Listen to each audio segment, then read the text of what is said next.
Bueno, muy bien. Entonces, como estábamos diciendo, la razón por la cual Claudio está expulsando a los judíos pudiera deberse también a una mentalidad un poco conspiranoica. ¿Ya? De pronto pensar que eso podía desestabilizarlo y pudiera de pronto generarle problemas. Ya de pronto estaban ocurriendo conflictos y estar sofocando cada rato revueltas o problemas. Ya se estaba viendo a futuro como algo a escala nacional y podía terminar en un problema mayor. Total, él le ordena salir. Repito, en conclusión, pudo ser una población considerable de creyentes, tomó la decisión de no identificarse como judíos, ¿verdad?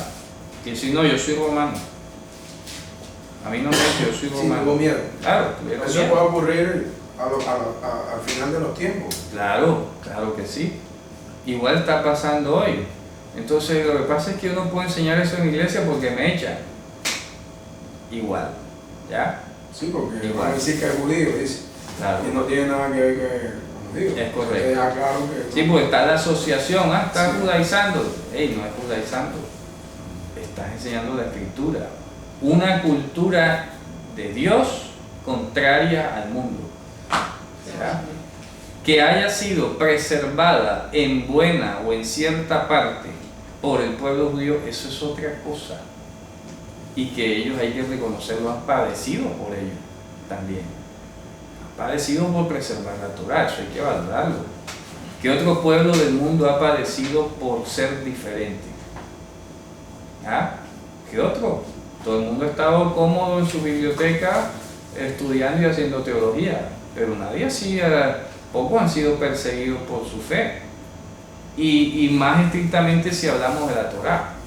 Pero en Europa hubo unas persecuciones contra algunos cuáqueros, no me acuerdo quiénes fueron, unos grupitos allí que hubo en Francia, que los persiguieron y todo, pero no fue, repito, no fue por los mandamientos de la Torá, fue por doctrina teológica, lo que sea, pero no fue por la Torá. ¿Me explico? Ya eso es otra cosa aparte. Entonces, ese es el contexto breve que nos vamos a encontrar en la carta de los Romanos. Entonces es curioso que si usted analiza la carta, vamos a ir al capítulo 1, vamos a ir haciendo una primera vista aérea. Casi todo el capítulo 1, hasta más allá del 2, hasta el verso 16 más o menos, todo ese capítulo del 1 al 16 está técnicamente dedicado a los gentiles. Yo lo denomino el juicio de los gentiles. Y luego del 2.17 hasta el 3.9 lo llamo yo el juicio de los judíos. ¿Explico? Aquí Pablo no tiene que ver, no está parcializado ni hacia los gentiles ni hacia los judíos. Él está leyendo una cartilla muy clara. ¿Ya? ¿Cuál es el pecado? Entonces describe la sociedad romana en el primer capítulo. ¿Ya? La describe casi que con un pincel al detalle. Mira, los romanos aquí son homosexuales, son idólatras, son homicidas, son todo eso, ninguno de esos romanos así van a heredar el reino de Dios. Eso es clarísimo. Y luego toma a los judíos, bueno, tú que dices que eres judío, pero mira, si estás haciendo casi igual que los romanos, entonces ¿qué te sirve ese disfraz de judío? Esa apariencia. El uno porque lo hacía público y el otro lo hacía en secreto. Claro, y uno a sabiendas, el otro de pronto en su ignorancia, el romano, ¿no? Claro. Pero el judío ya lo sabía, estaba notificado y sin embargo lo hacía. Ese es el contenido desafiante. Entonces vamos a abordar la primera porción, que es la introducción, una introducción muy hermosa, que tenemos el versículo 1 hasta el versículo 7. Dice: Pablo, siervo de Yehoshua HaMashiach, llamado a ser apóstol. Y ahora miren lo que dice ahí. ¿Qué dice a continuación? Apartado para el Evangelio de Dios. Ahora van a ver algo. Miren que esto es interesante. Aquí vamos a integrar conceptos tanto de Marcos como de Gálatas. Fíjense ustedes que dice apartado para el Evangelio, ¿verdad? Apartado. La palabra griega que ahí aparece es la palabra aforismenos. Aforismenos. ¿Ya? resulta que esta palabra, esta expresión griega, podría ponerse como equivalente de la raíz hebrea parash, y que de hecho tendría relación la F, la R y la S. Paras en griego con parash hebreo, como si fuera un préstamo lingüístico. Y parash en hebreo significa separar también. ¿Ya? Y resulta que de esta raíz sale la palabra fariseo.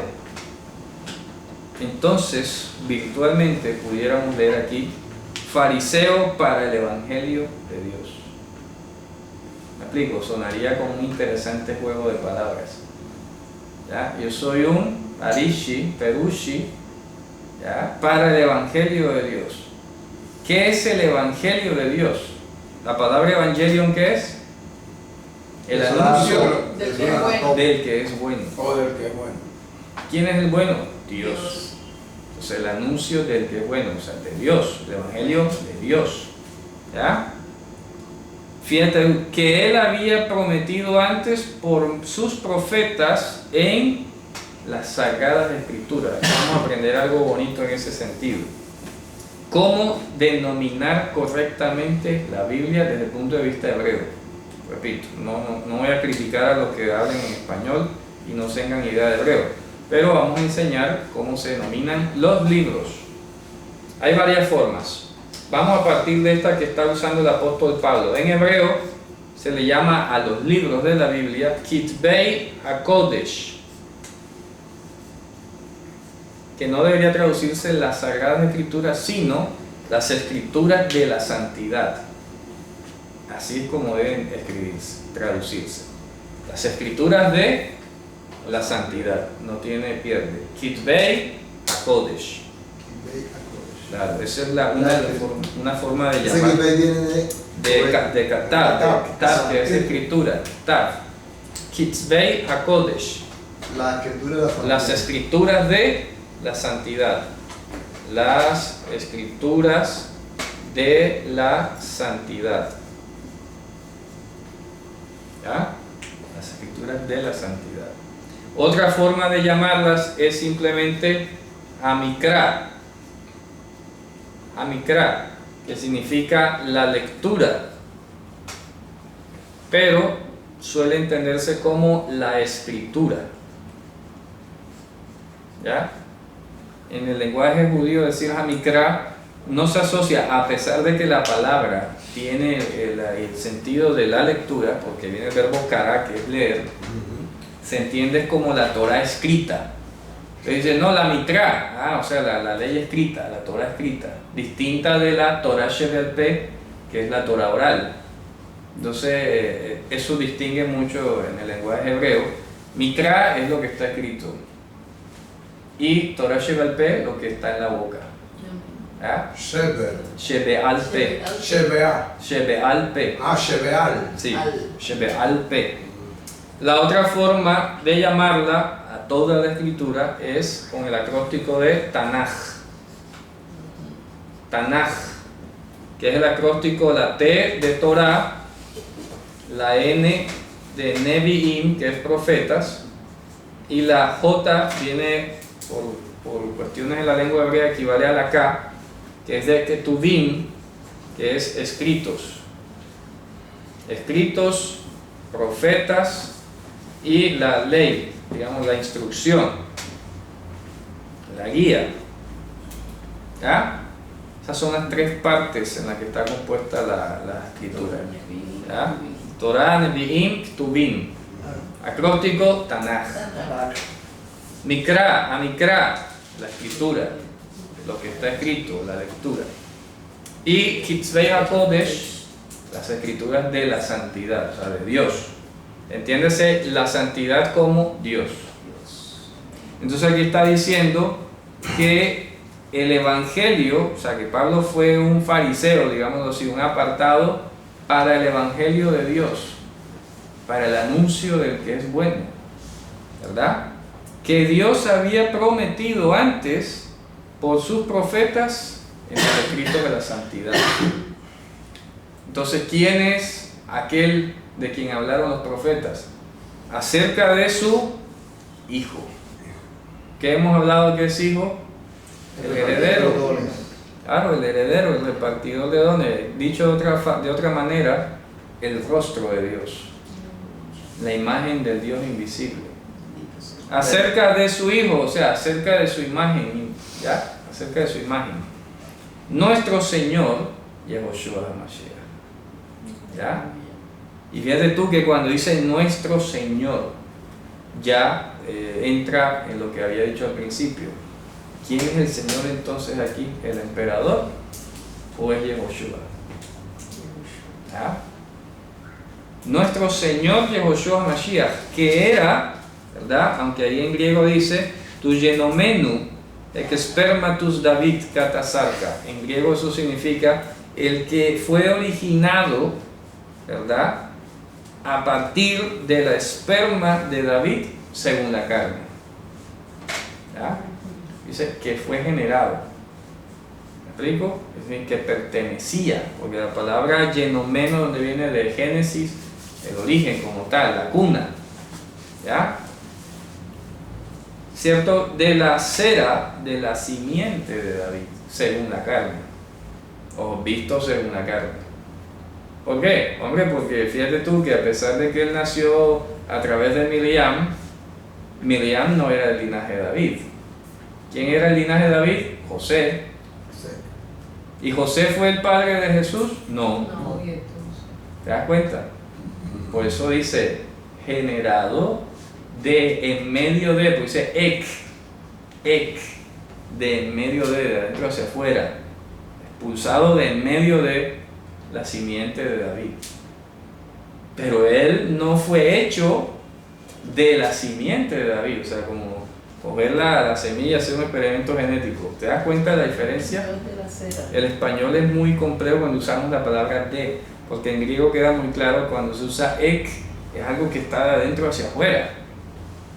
Pero aquí cuando decimos generados de la simiente de David, parece como que a partir de la simiente, no. Está diciendo es que en medio de la simiente de David, de en medio de la simiente salió Mashiach, según la carne, a los ojos humanos. Pues eso le especifica, según la carne. Sí, porque cualquiera que lo veía decía, ese es el hijo de José. Según la carne es hijo de David. ¿Me explico?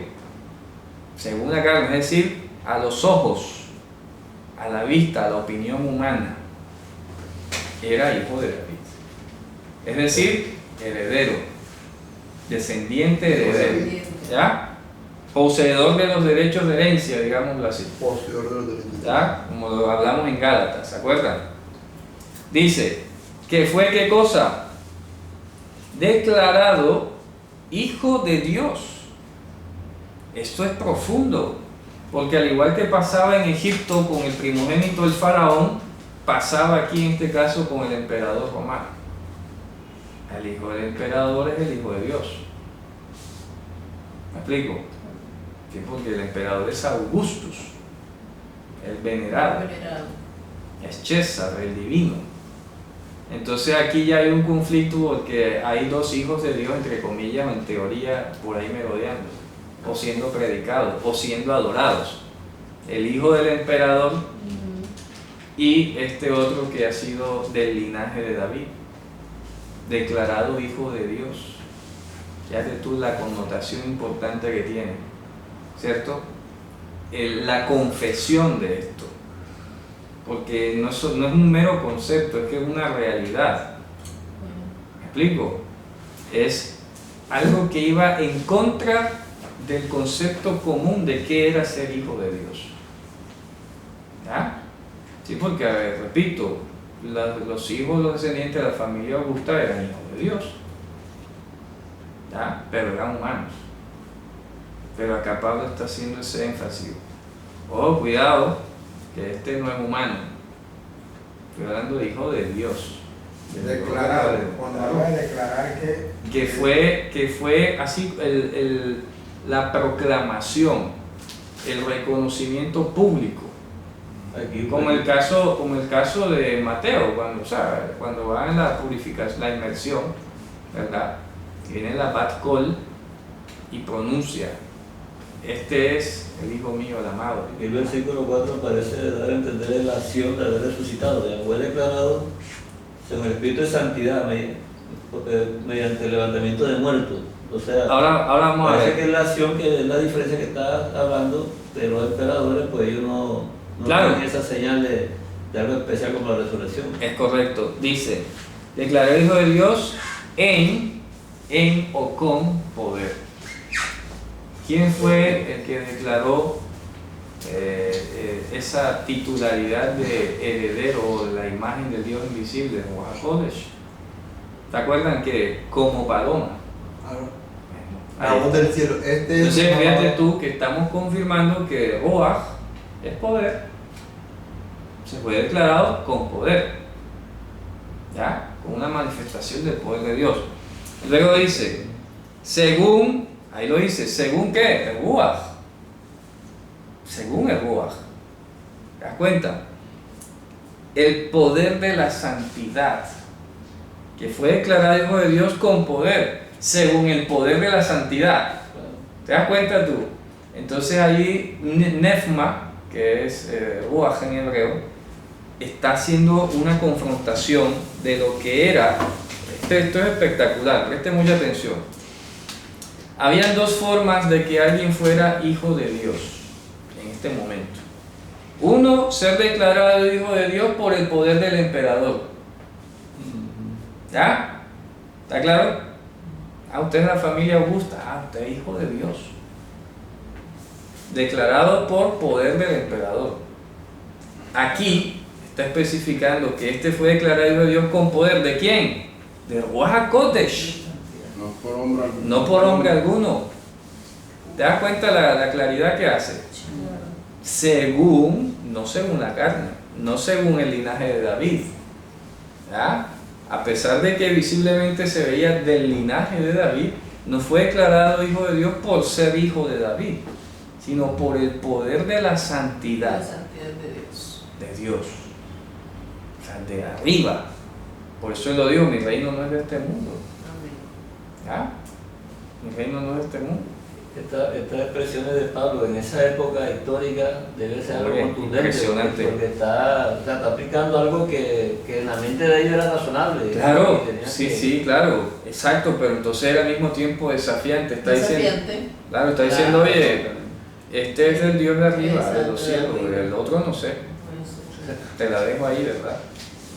Tremendo. Está declarado directamente por Dios, por de Ruach. arriba, Ruach HaKodesh. Imagínate tú, complejo, ¿ah? Desafiante, sí. Impresionante. Dice, ahí lo dice a continuación, entonces ahí dice, cuando dice por significa ex Anastasios necro. Cuando dice ex Anastasios necro, está diciendo es de en medio de la resurrección de los muertos. Ex, claro, está usando ex, se usa ex, porque empieza con vocal, es la misma Sí, preposición. sí. No, porque aquí te lo dicen, cambiaron el sentido por. Sí, bueno, es ex. Puede ser. Ex Anastasios necros. Es decir, esa declaración con el poder de Ruach HaKodesh se puede verificar, ¿ya? A partir de la resurrección de los muertos. Es decir, que cualquiera facilito se declara hijo de Dios. Cualquiera facilito dice que es por el Espíritu Santo. Ah, Sí, Pero es que aquí hay un hecho demostrable, La Es la resurrección. resurrección. la resurrección. Es decir, los que resucitan, los que resucitan, digamos así, son los que se pueden tener El título. dominar sí, Claro. el título de hijo de Dios. Claro, total. Solamente. Sola- Y él solamente el único que ha resucitado. El único. Dígame cuál de la familia, cuál de los descendientes de la dinastía Julio Claudia ha resucitado hoy, Para que se llame hijo de Dios. para que se llamen hijos de Dios. Tremendo, sí. Todos están muertos. No, que lo adoran, sí, pero ¿dónde está? Sí, sí, es importante. Sí, dentro del contexto, fíjate, porque en aquello era un desafío en ese momento, porque precisamente los emperadores eran divinizados. Claro. Y ellos declaraban hijo al que ellos denominaban. Claro, a veces eran adoptados incluso. De hecho, el primer emperador romano no era hijo de Julio César, era adoptado, era sobrino. Y fue adoptado como hijo, fíjate tú el contexto, era tío Julio César, que era de la época de la República Romana, luego vino el triunvirato y todo esto, y adoptó al sobrino en el año 44, ¿ya?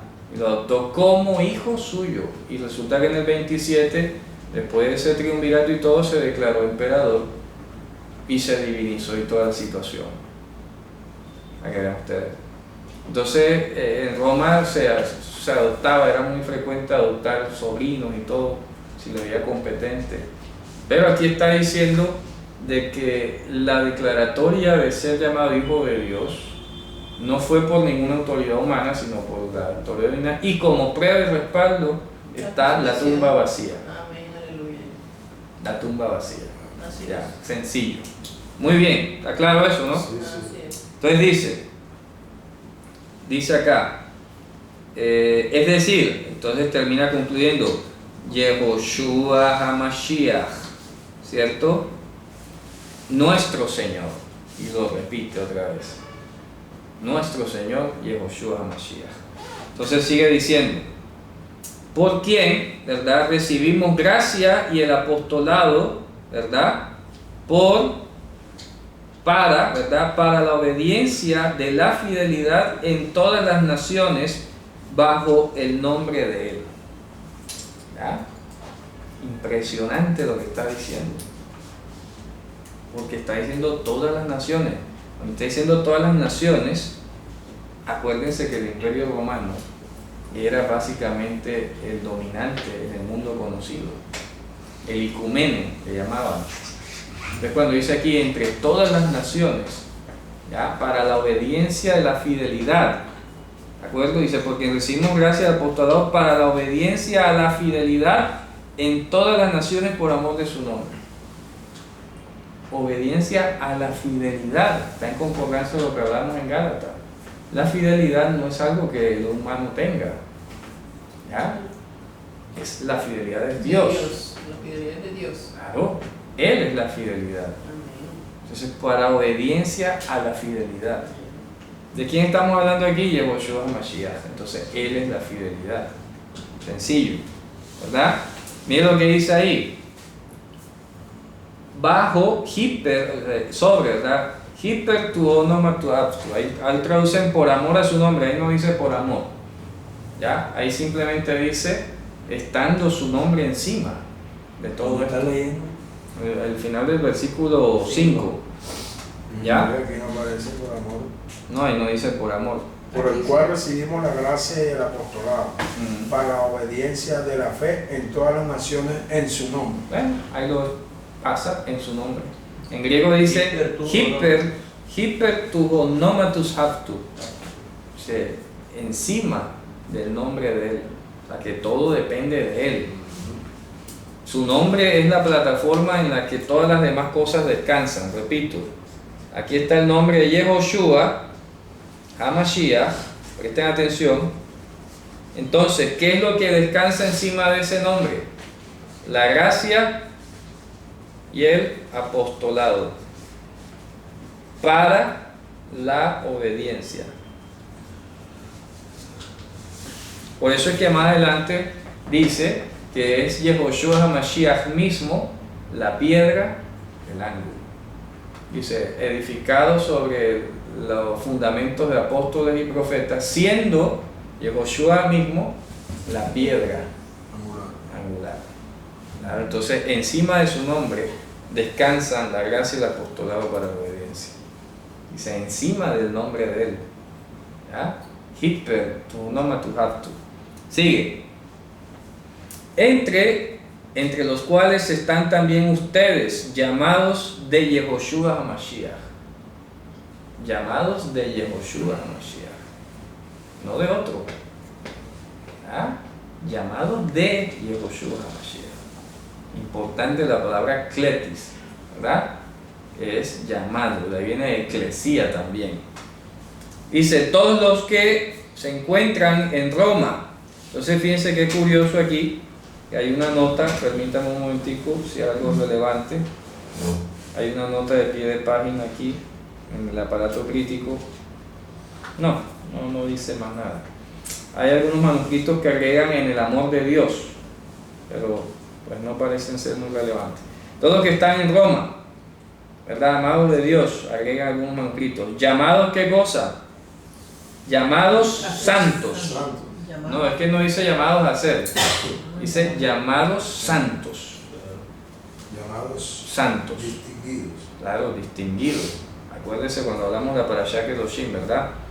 Llamados santos. O sea que ya Dios, así como habíamos hablado ahorita, si por el poder del Ruach HaKodesh Dios declaró a su imagen aquí en la tierra el Hijo de Dios, el heredero, a nosotros nos está llamando santos automáticamente. Santo, entiéndase, distinguido, ¿verdad? En la práctica.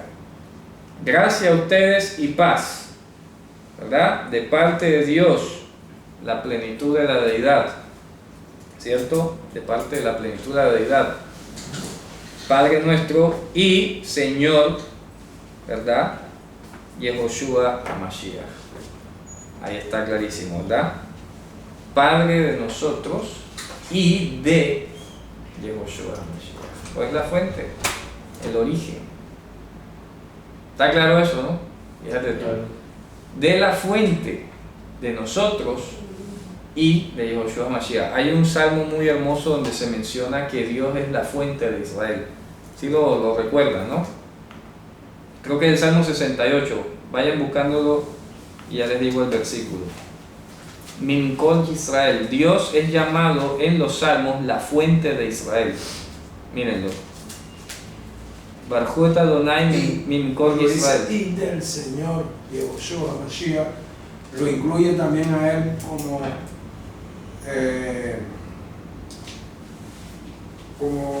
de aquel que depende de la plenitud de la deidad, no sé.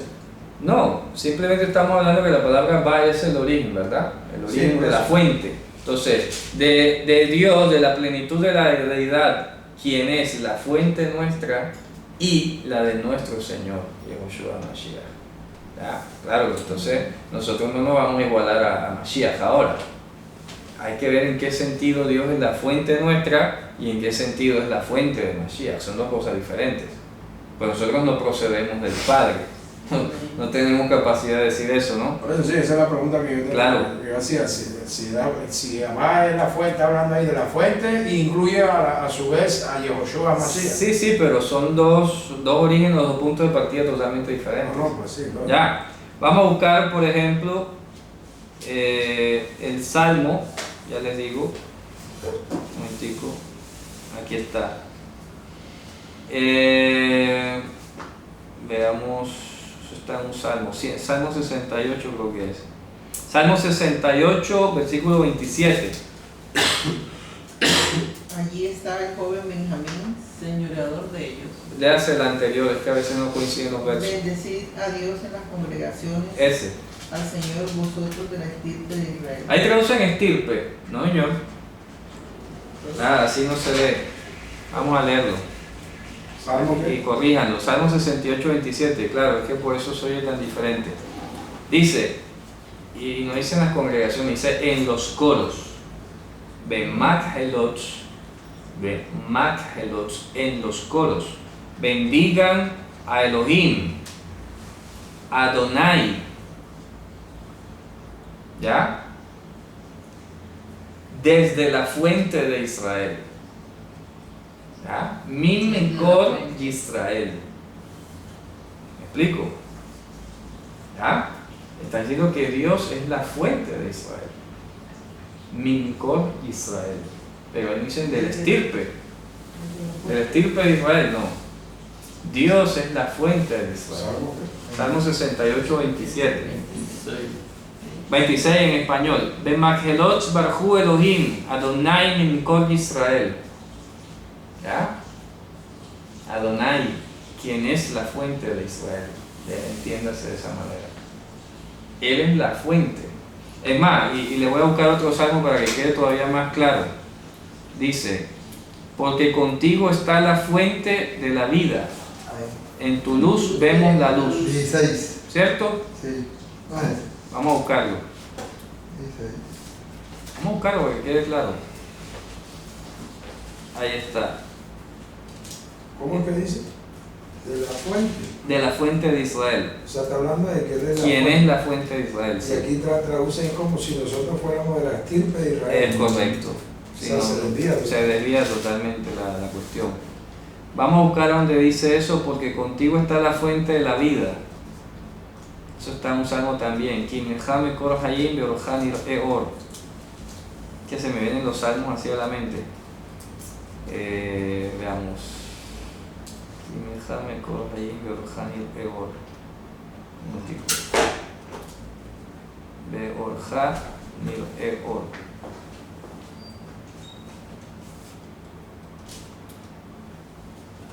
Ya les digo. Ahí está, Salmo 36:10. Léalo. Bueno, debe ser de pronto el 9. Ya saben, cuando digo un verso y no coincide porque en español es uno menos. 36:9. Sí. El 9, léalo.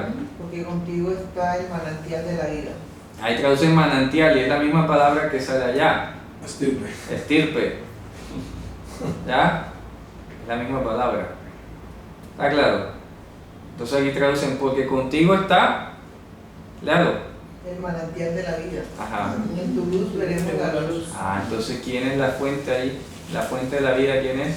Dios. Kimejame Kor Hayim. Porque contigo está la fuente de la vida. En tu luz vemos la luz. Entonces allá dice, en los coros, bendigan a Elohim, Adonai, quien es la fuente de Israel.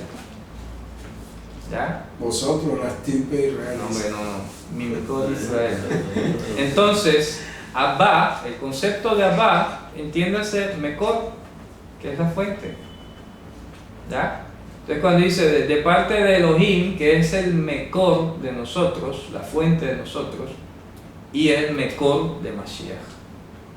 Entonces, ¿en qué sentido es fuente de nosotros? Hay que estudiarlo, porque nosotros somos hijos adoptados, Claro. mientras que Él es directo. Seríamos unos igualados, ¿verdad? De decir que nosotros somos hermanos Mashiach, venimos del Padre también, ¿no? Sí, porque eso hay que aclararlo. Porque hay algunos que se creen que son de origen divino también ahora, como el alma y el espíritu y todo esto. Hombre, aterrizados todo el tiempo, somos corruptibles. Venimos de una gota apestosa y vamos a un lugar de gusanos y lombrices, como decía Rabino de Sesión. Increíble. Entonces, ¿cuál divino? No, que el alma, ¿cuál alma? Eso no existe, ni espíritu, ni nada. Ahí lo dice Eclesiastés, no hay ventaja del hombre sobre la bestia porque ambos son corruptibles. ¿Ya? Dice, ¿cuál es no hay? No hay ventaja del hombre sobre la bestia porque ambos son corruptibles. Entonces, va a decir que eres divino. Estás contradiciendo la escritura que dice que no hay ventaja del hombre sobre la bestia. Porque lo mismo que le pasa a uno, le pasa al otro.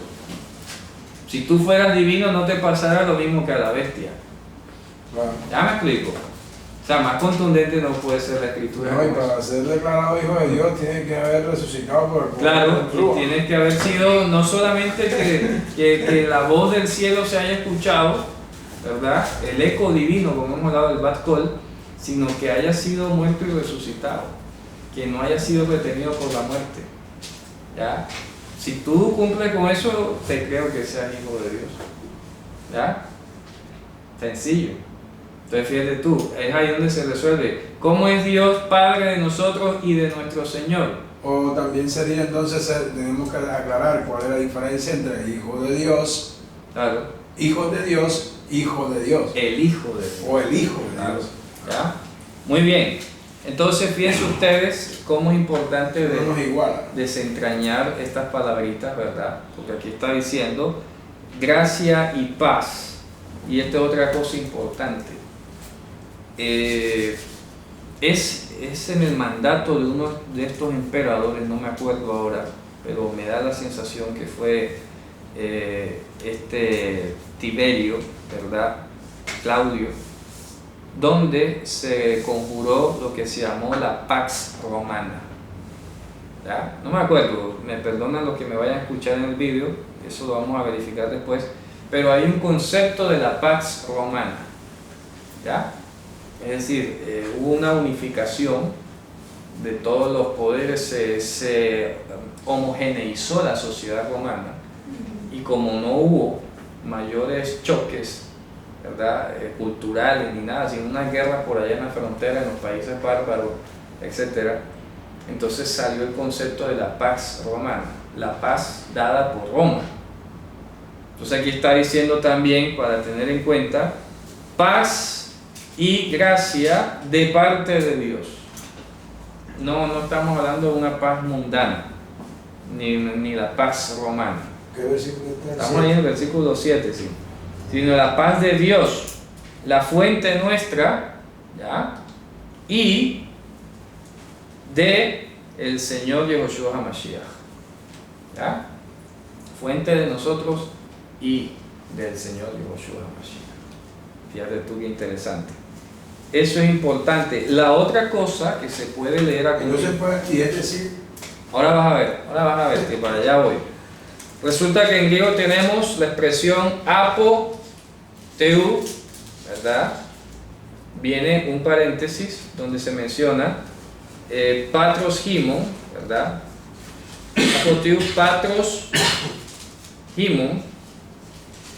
Ahora van a ver, miren esto que pasa aquí, que es interesante contemplarlo. Que, ¿ya? Que Kyriou Jesu Christo. Kyriou Jesu Christo. ¿Qué pasa aquí? Si analizamos los casos de declinación en griego, esta palabra dice de parte de, ¿ya? Del lado de Dios, es decir, como hemos hablado, ¿verdad? Es decir, de nuestro Señor Yehoshua HaMashiach. ¿Me explico? O sea que esto es un paréntesis. ¿Está claro? apoteu, Apoteu, sería, de parte de Dios. de parte, sí. Es decir, de nuestro Señor Yehoshua HaMashiach. ¿Se dan cuenta? ¿Está claro eso o no está claro? Esto es un paréntesis, entonces entiéndase. De parte de Dios, entre paréntesis, el Padre de nosotros, es decir, del Señor Yehoshua HaMashiach. ¿Está claro? ¿Se entiende el concepto? ¿Cuál es el versículo? Estamos en el 7, Sí, al final. ya. Dice, gracia a ustedes y paz de parte de Dios, entre paréntesis, entiendes, el Padre de nosotros. Es decir, ¿quién es Dios? El Señor Yehoshua HaMashiach. Amén. Aquí está. Más claro no puede ser. ¿Cierto? Así es. Sencillo. Muy bien. Entonces, vista esta primera parte introductoria, estamos analizando que hay unos conceptos que están haciendo ya contracultura con Roma. Haciendo un resumen, estamos viendo a alguien que es declarado hijo de Dios por una autoridad que no es la del emperador, que está dando una paz que no es la que da el mundo o el emperador, ¿verdad? Y es alguien que además es Dios, que tiene muestras de haber resucitado, ¿verdad? Y que es el origen y la fuente, son hijos, porque fíjate tú, por eso decía ahorita que los ciudadanos romanos eran vistos como hijos del emperador, ¿ya? Y aquí está por eso a propósito diciendo de Dios, quien es el Padre de nosotros, no el emperador, ¿ya? ¿Te das cuenta el sabor idiomático que adquiere en el contexto? Claro, porque repito, los ciudadanos romanos eran vistos, varios emperadores decían, yo cogeré a Roma como mi hijo y lo acariciaré en mi seno. Excepto Nerón, que la quemó. Claro, está hablando de los ciudadanos, ¿ya? De los ciudadanos romanos. entonces decir, no, yo soy hijo de Dios, yo soy hijo de ese emperador que se proclamó Dios. ¿Ya? Fíjate tú. Entonces eso es parte de lo que les decía ahorita al principio, que podía ser también esa actitud un poco conspiranoica del emperador, de su celo, de su título, de su casta, etcétera, y yo me voy a hacer respetar. Así que estos me van a respetar a mí, que se vayan. ¿Ya? Sencillo. Antes no los mandó a matar. Sí, sí, sí. Y eso hay que contarlo en el sentido de que Claudio se caracterizó por ser de los más, ¿cómo se diría? Subestimados de los emperadores romanos. Y se caracterizó por ser un buen agente. ¿Ya? No fue tan sanguinario, porque de hecho dicen que andaba enfermo, que no era competente, etcétera, ¿verdad? Entonces, le fue bien, porque otro hubiera sido Tito, lo hubiera mandado a matar, o Nerón. ¿Me explico? Hubiera mandado a matar a todos. ¿Quiénes son los que se proclaman hijos de otro Dios que no soy yo? Tremendo. Esto vamos a matarlo a todos. Es una amenaza. Claro, No hubo debido proceso. claro. Entonces aquí simplemente los echó, le fue bien. Hay que verlo en el sentido positivo, le fue bien. Pues ¿qué? Desde, claro, de parte de Dios, es decir, del Señor Yehoshua HaMashiach. ¿Ah? Entonces hay un Augustus que no es el emperador, hay otro Augusto por ahí que no es de la familia o de la dinastía Julio-Claudia. ¿Ah? Qué lío, ¿sí o no? Y lo escribe abiertamente. Y que tú te imaginas que tú vas en ese momento, ubíquense ese momento histórico, tú vas a la congregación, a la sinagoga, escuchas todas estas declaraciones y vas y le dices a tu vecino romano, oye, no, ya aprendí que yo no soy hijo del emperador, yo soy... ¿Ya? ¿Y qué tal que el vecino tenga un pariente en la administración pública romana? Oye, mira, ya hay un vecino que está diciendo que el emperador no es ningún padre, ningún dios, ningún nada. Allá, eso es peligroso. Sí, pero yo creo que es posible que la persecución se debió a esa predicación o a esa declaración de que Yehoshua es el Hijo de Dios. ¿Ya? Claro. Entonces eso era muy arraigado en las conciencias del pueblo cuando miraban al emperador. ¿Ya me explico? Claro, o sea, ya lo veían como una amenaza contra la divinidad del emperador. Claro, totalmente. Ya. Totalmente. Fíjate tú, si tú analizas esa salida astuta que tuvieron los líderes del judaísmo rabínico farisaico en la crucifixión de Mashiach, ¿qué fue lo que salió diciendo el hipócrita ese? No tenemos más rey sino el César. Claro, traidor. Claro, le convenía, ya. Entonces, ahí eso es una muestra de que verdaderamente César era una divinidad. Claro, si no tenemos más rey que el César. Ah, qué discurso tan hipócrita ese, ¿sí o no? Claro, eso fue los labios para afuera, porque lo tenían por inmundo. Pero en ese momento oportuno digo, no tenemos más rey que el César. ¿Ah? Descarado. Conveniencia. Hombre, Conveniencia. increíble. ¿Ah? Entonces, ¿qué nos está mostrando de entrada la carta a los romanos? La carta a los romanos como enseñanza primaria hoy nos debe dejar claro que es nuestro deber estar dispuesto a hacer contracultura. ¿Me explico?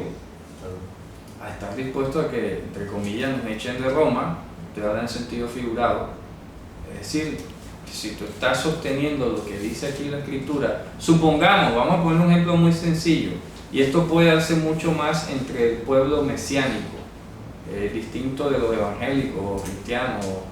¿En qué me refiero? El tema de la divinidad del Mesías hoy, en el mesianismo, estos movimientos de raíces hebreas y todo, eso está así en arena movediza. No tiene fundamento. No tiene fundamento. prácticamente no tiene. Y han terminado. Yo pienso que no tienen identidad. No, es que Porque han negar, precisamente, terminado ¿no? negando la Ah. divinidad del Mesías. Wow. Y el nombre. Claro. Pero me estoy refiriendo porque. Pero es que es absurdo. Por eso no, poco pero, coherente. sí, pero mira a dónde voy. Porque es que hay que ir al fondo, al germen de la cuestión. Muchos mesiánicos hoy siguen diciendo que Yahushua es Mashiach, sin duda alguna. Pero muy pocos, de hecho, de todos los hermanos y amigos que tengo en el mundo, que tienen alguna cercanía con el tema del mesianismo y todo, me lo dicen. Que no les cuesta mucho trabajo. ¿Por qué? Porque también por el otro lado se han agraciado con el judaísmo y entonces como para tratar de ganarse a los judíos, como los judíos se la pasan es burlándose de Mashiach, entonces ellos como para no sentirse tan burlados, sí, él fue un humano y trascienden con eso, ¿ya? Entonces ¿qué pasa? Que muchos han caído en esa doctrina de los dos Mashiach. ¿Ya? ¿Cuáles dos? Que hay un Mashiach ben David y un Mashiach ben Yosef. Entonces el Mashiach ben Yosef sí murió, que fue el que vino, en teoría, o sea, Jesús. Y el otro es otro que va a venir, distinto, del cielo. Y muchos mesiánicos, judíos mesiánicos, o raíces hebreas, están creyendo eso. Sí, señor. La carta a los romanos reitera una vez más que Mashiach es divino. ¿Ah? Mashiach es Dios. ¿Quién afirmaba que había dos Mashiach? Eso ya es una enseñanza tardía del judaísmo medieval. Salieron con ese cuento. Mashiach ben Yosef, Mashiach ben David. Claro, porque de pronto les quedaba difícil contrarrestar el evangelio y buscaron esa alternativa, ese pañito de agua tibia. Bueno, tirémosle ese paño ahí y ya callémosle esa reverberación que están causando. ¿Ya? Y ya, con eso nos bueno, sí, ese es de los gentiles, el de nosotros es otro distinto. Y ya, facilito. Y así es que muchos se han quedado quietos, porque han abrazado esa doctrina. Mashiach es uno solo, como Dios es uno. No hay dos. No se puede, no se debe aceptar esa doctrina de los dos Mashiach. Es aberrante. ¿Ah? Aberrante, uno solo. Entonces, repito, primera enseñanza así de entrada de Romanos.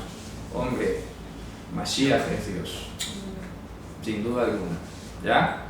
Declarado heredero de la deidad por el poder a través, según el Ruach HaKodesh, como evidencia de la resurrección. ¿Ah? Él es la fuente, el Padre de nosotros. Entonces, ¿qué implica eso? Que estamos dispuestos a recibir rechazo de la sociedad. Y lo hablé en la parashá anterior y lo hablé en Hanukkah también. El tema ha sido ese, por algo será, ¿no? Ha estado como constante y termina como que quedando allí el último punto para decir, ¿verdad? Tenemos una posición innegociable respecto de la divinidad del Mesías, respecto de la identidad con Dios y respecto del valor de la Escritura. Porque inclusive a mí me pareció supremamente extraño de que hay disques, algunos que se llaman judíos mesiánicos y odian a Pablo. Lo odian, ¿sí? Entonces ha salido un grupo por ahí que se llaman evionistas. No, ellos somos evionistas, que nada más los 4 evangelios porque Pablo lo cambió todo. Pero a ver, ¿qué locura es esa? ¿Qué locura? ¿Ya? Entonces, para que se den cuenta, hermano, el hecho de no entender a Pablo ha llevado a muchos a arrancarlo de la Biblia y a quedarse nada más con los 4 evangelios. Y hay unos que van más allá. No, el único evangelio verdadero es el de Mateo, y así. Y van surgiendo, y van surgiendo, y van surgiendo O cosas. sea, hay un movimiento importante, hermano, que conquista el mundo solo reparte evangelios, solo evangelios. Sí, estos señores, ¿verdad? Los Gedeones, ellos nada más se encargan de repartir el Nuevo Testamento. Eso es otra cosa, ¿verdad? Entonces repito, hermanos. Aquí hay un contexto en el que, por ser observante de Torah, habían sido echados los judíos y todos los que aprendían con ellos. Porque hay que decirlo, no existía cristianismo en esta época. Ser creyente en Mashiach no se distinguía de ser un judío observante. Era muy difícil, tenías que estar en medio de la discusión teológica para tu saber. ¿Ah? ¿Por qué? Porque los prosélitos iban con los creyentes judíos a la sinagoga o se reunían en las casas, pero no había todavía diferenciado lo que se llama hoy cristianismo. Por eso es que a veces nos cuesta. Yo no tengo problema en que alguien me diga cristiano, ¿verdad? Pero cuando estamos en la confianza y hablamos, hay cierta dificultad. ¿Por qué? Porque ser cristiano hoy no es lo mismo que ser cristiano en el siglo I. Los cristianos del siglo I no celebraban Navidad y hoy la cristiandad celebra Navidad. Así es. ¿Ya? Los cristianos del siglo I observaban Shabbat, iban a las fiestas, ¿verdad? Y estudiaban a Moshe sobre todo en la sinagoga. Y no, El cristiano guarda el domingo. hoy el cristiano va el domingo a la iglesia, solo le estudia el evangelio, vaya, totalmente desapegado, totalmente desconectado. Entonces, sí, yo soy, que se sepa, si yo soy cristiano, lo soy porque sigo a Cristo, hablando en español, ¿verdad? Lo mismo valdría decir soy mesiánico porque sigo al Mesías. Claro. Pero no soy cristiano bajo el concepto actual y moderno del término. ¿Ya? Eso es lo que cuesta mucho definirse. Muchísimo. Claro, me explico. Me cuesta mucho definirse. Porque estaría mintiendo de cierto modo el que diga, no, yo soy cristiano. Y el otro cree o tiene una imagen de lo que es ser cristiano.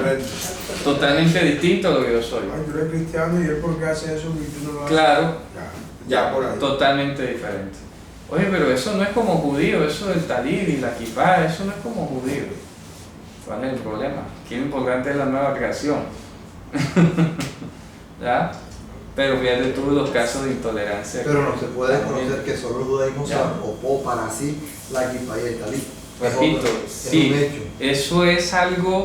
Eso no se puede desconocer. Es que no y se hay está que decirlo. desconociendo, se está recalcando la dejadez, la permisión o la conveniencia del cristiano hoy de no identificarse. Lo mismo que estaba pasando en la época romana aquí, lo que estamos estudiando. Hombre, eso lo critican mucho, se burlan de ellos, que la equipaje, no sé qué. Mejor no usemos eso para que no se burlen de nosotros. ¿Ya? Igual. Que el fleco que me va a decir loco. El problema si es un mandamiento de Dios. Cualquiera podría decir que es razonable. Claro, repito, si el fleco es un mandamiento, entonces tú no te expones a usar el fleco, es que se van a burlar de mí, van a decir que soy loco, o van a decir que soy judío. Entonces, estás impregnando de judaísmo a un mandamiento de Dios, digamos. Sí, yo pienso eso. Un proceso cultural. Claro, por eso te Por eso, digo. lo que pasa es que estas cosas, estos elementos externos, Claro. ya entienden que el judaísmo Conservó o desarrolló, tiene. sí. Exacto. Científicas jóvenes. Lo han prácticamente tomado como para ellos exclusivamente. Sí. Y muchas veces estos son inspirados por un mandamiento. Claro, ¿Ya explico? Claro. Entonces, igual, si tú no usas, no uses talit, ¿listo? Claro. Pero si usas el Fleco. igual manera Igual. te van a decir que eres judío. Claro. ¿Ya explico? Claro. Y resulta que los flecos es un mandamiento. Claro. Entonces, ¿qué es lo que entonces es judío y qué es lo que Claro. no pertenece a Así el es. mandamiento no es de los judíos. Así es. Lo mismo con la fiesta. Que la Pascua de los judíos no es Pascua de los judíos. Para nada. La Pascua del Señor. Y traducen así. Sí, sí. Y la Pascua, y, ¿sabes? Claro. Y venía, o sea... Sí, pero hoy en el lenguaje cristiano se usa mucho la Pascua judía. Pero ¿cuál Pascua judía? Que es la bíblica, digamos más bien la Pascua bíblica, no la Pascua judía. ¿Me explico? Entonces es lo que pasó en estos 2000 años, hermano. El cristianismo se dejó desvestir. Para mí el cristianismo está desnudo. No tiene identidad. No tiene una identidad propia. Entonces le toca estar saliendo a inventar fiesticas y fiesticas aquí, fiesticas allá, para contrarrestar el efecto del mundo, ¿ya? Y entonces cada vez que inventa algo se aleja más, cada vez que inventa una nueva ocurrencia se aleja más. Entonces hay ahora que ya no dicen Halloween, sino Hollyween, que es viento santo, o sea, ya no dicen Halloween, sino Hollyween. Sí, sí, cosas así por el estilo, ya se ha inventado cuánta cantidad de cosas. ¿Ya? ¿Por qué tienes que andar inventando tanto? Si hay una escritura, hay una cita que Dios puso para que tú tengas identidad. Te identificarás con Dios, no con el pueblo judío, repito, es que ese es el problema. Por eso es que hay que insistir que somos el pueblo del libro. Amén. Punto. Es más, ese título lo tuvieron por un tiempo los judíos en boca de los musulmanes. Por ahí alrededor del siglo VI, VII, cuando se escribió el Corán, en el Corán sale mucho esto, los del pueblo del libro, ya, o sea, refiriéndose a los judíos. Fíjate tú qué hermoso eso.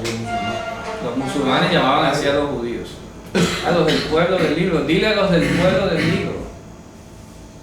Bueno, eso es un buen nombre, porque es totalmente neutral, no está escrito en ninguna religión ni nada por el estilo. ¿Está claro eso? Entonces con esto vamos a terminar por hoy, y ya el próximo inicio Shabbat vamos a desarrollar el resto del capítulo como tal. ¿Está claro? Bueno hermanos, Shabbat Shalom. Shabbat Shalom.